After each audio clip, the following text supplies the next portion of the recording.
We're going to talk about tourism in Ottawa. As a matter of fact, we're going to focus mainly on sport tourism. To tell us more about that, Darrell Cox is here, happens to be manager of major events, and Duncan from Ottawa Tourism, the vice president. Gentlemen, welcome. Thank you. Good to have you here. Thank you. When we talk about sport tourism, give me a definition of what that means. Well, it's really, right now for Ottawa, it's a collaboration, a partnership with the City of Ottawa and Ottawa Tourism. Sport tourism really takes on a couple of different looks. It's really looking after and soliciting major sport events, multi-sport events, single sport events of all shapes and sizes.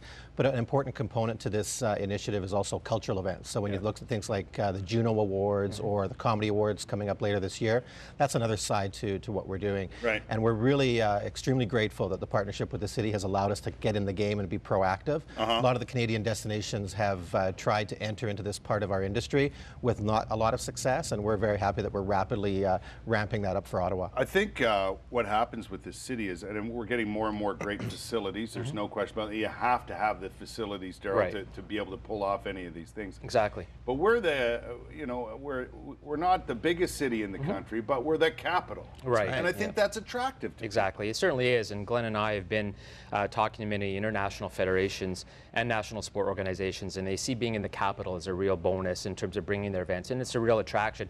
I'll give you a good example. In August 10th, we're hosting the World Duathlon Championships. Really? That will bring up to 1,000 elite age group athletes for this event to the nation's capital. And speaking with the organizers, that was one of the attractions, to have this event for the first time in the nation's capital. I didn't know that. Yes, exactly. It's going to be an amazing event. And that's one of those events that's not massive in scale, yet vitally important to put us on the map as a good destination for sporting events. Absolutely, and that's the key, actually. You need to look at the mix of events. Some of them are going to fill hotels and fill restaurants and bring that kind of economic boost to the city. Right. But others are really for destination awareness and media and PR. So you really need to look at being strategic in what you're trying to attract and get that mix of events. And that's what we've been doing over the last couple of years. And it's really a domino effect, isn't it? Once you get some events, and they don't have to be the biggest on the planet.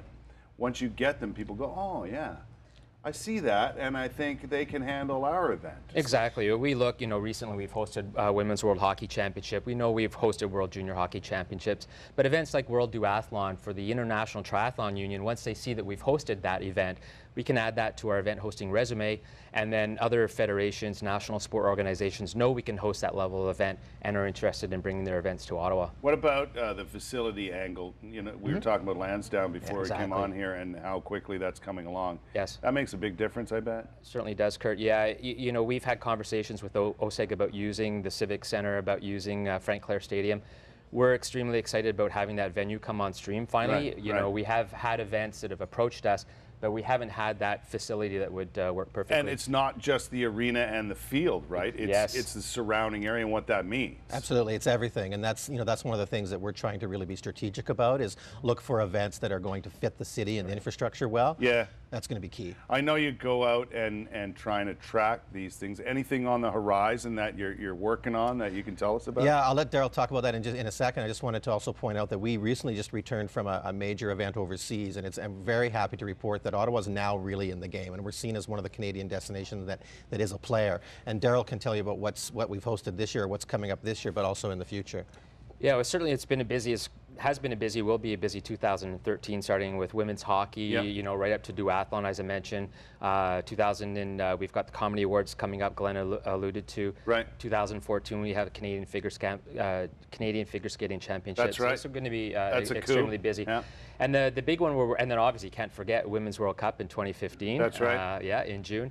And we're looking at a bid for the 2017 World Youth Athletic Championships as well, which would be our marquee event coming up over the next few years. That's awesome. And to add to your point, Kurt, about them looking at events that we can host, that would be a huge feather in our cap to host a world event, which Usain Bolt started. That was sort of his rise to stardom through that event. In 2017 as well, which is the 150th birthday of the nation. So we're really keying on that year as well. We don't look at a day over 125. No. Gentlemen, thanks for your time and best of luck. Thank you. Thank you very much. Appreciate the update on what's happening here. It's all good. There's no question about it.